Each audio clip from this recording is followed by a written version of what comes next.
Bu videoda şu anda güncelleme alan en eski iPhone'a yani iPhone 8'e iOS 16'yı yükledik ve en eski iPhone en güncel iOS sürümünde nasıl bir deneyim veriyor? Performansta iOS 15'e nazaran bir kayıp var mı? Bunlara yakından bakacağız. iPhone 8 tam olarak Apple'ın 5 yıl önceki işlemcisini yani A11 Bionic yongasını bünyesinde barındırıyor. Ayrıca 2 GB'lık RAM ile gelmesi de güncel iPhone modellerinden iPhone 8'i keskin bir şekilde ayrıştırıyor. iOS 16'yı ilk çıktığı zamanla incelemiştik. Onu da kartlar kısmından izleyebilirsiniz. Dostlar, bu videonun asıl amacı Apple gerçekten eski cihazlarını yavaşlatıyor mu? İsterseniz hiç uzatmadan başlayalım. Bana destek vermek için de abone olup bildirimleri de açmayı unutmayın. Şimdi telefon bakış açısına geçelim.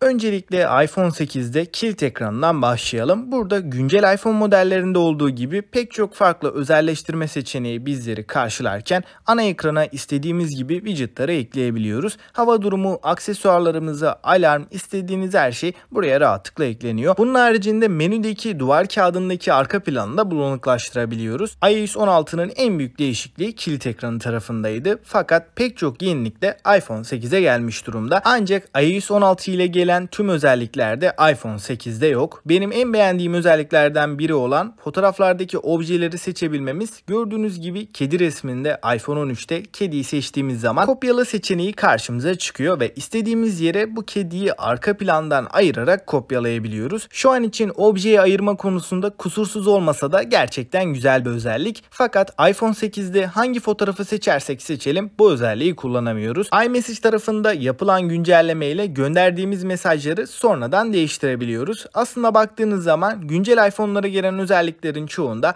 iPhone 8'e de yer verilmiş. Performans tarafında ise 3D Touch özelliğinin iOS 16'da çok daha efektif bir şekilde çalıştığını belirteyim. Uzun süreler basmamıza gerek kalmıyor. Duvar kağıtları arasında geçiş yaparken de gayet hızlı olduğunu söyleyebilirim. Depolama alanına gelecek olursak eğer ki 64 GB bir iPhone 8'iniz varsa cihazda minimum 10-15 GB boşluğun olmasına özen gösterin. 10-15 GB boş alan olduğunda cihazın performansı daha optimum seviyelere geliyor. Depolama alanını çok fazla dolduruyorsanız telefonu biraz daha rahatlattığınızda menüdeki akıcılık farkını siz de hissedeceksiniz. iOS 16'yı kurmadan önce 5.6 GB kurduktan sonra da ortalama 6.5 GB gibi bir alan kaplıyor. Arayüz deneyimi 5 yıllık bir cihaza nazaran beni oldukça şaşırttı. Ek olarak animasyonlar iOS 15'e oranla da iOS 16'da daha akıcı bir hale geldi. Uygulama ve oyun performansları da halen aynı seviyede diyebilirim. Yüksek grafikli oyunlarda takılma, donma sorunu olmadan çok rahatlıkla oynayabiliyoruz.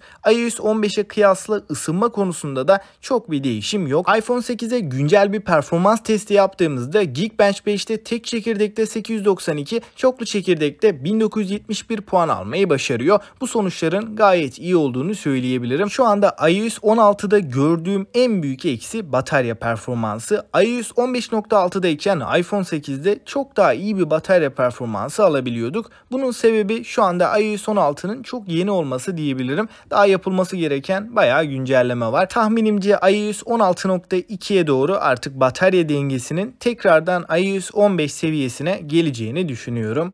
iPhone 8'in iOS 16 performansı ile ilgili kısa bir değerlendirme yapmak gerekirse 2 GB RAM halen iOS ekosistemi için oldukça optimize bir şekilde çalışabiliyor. 2 GB RAM A11 Bionic gibi 5 nesil önceki işlemciye rağmen yazılım tarafındaki optimizasyonun halen başarılı olduğunu söyleyebilirim. Menü geçişleri, uygulama açılış hızları 5 yıllık bir cihaza göre ben halen yeterli olduğunu düşünüyorum. iPhone 8'in arayüz akıcılığında iOS 15'e nazaran herhangi bir kayıp yok. Ancak buradaki performansın aynısı sizde olmayabilir. Bunun en büyük sebebi de kesinlikle pil sağlığı. Eğer pil sağlığınız zayıflamışsa yani %80'lerin altına düştüğünde aynı performansı kesinlikle alamayacaksınız. Burada menüde takılmalar, donmalar, yavaşlamalar başlayabilir. Batarya sağlığı bildiğiniz gibi özellikle iPhone'larda performansı etki eden en önemli faktör. Çünkü batarya sağlığında kayıplar oldukça %80'lerin altına geldiği zaman işlemcimizin frekanslarında bir kısıtlamaya gidiliyor. Yani performans kaybı yaşadığınız yaşamayan sağlıklı bir iPhone 8 2.1 GHz'de çalışırken pil sağlığı zayıflamış bir iPhone 8 ise 1.7 GHz'lerde çalışıyor.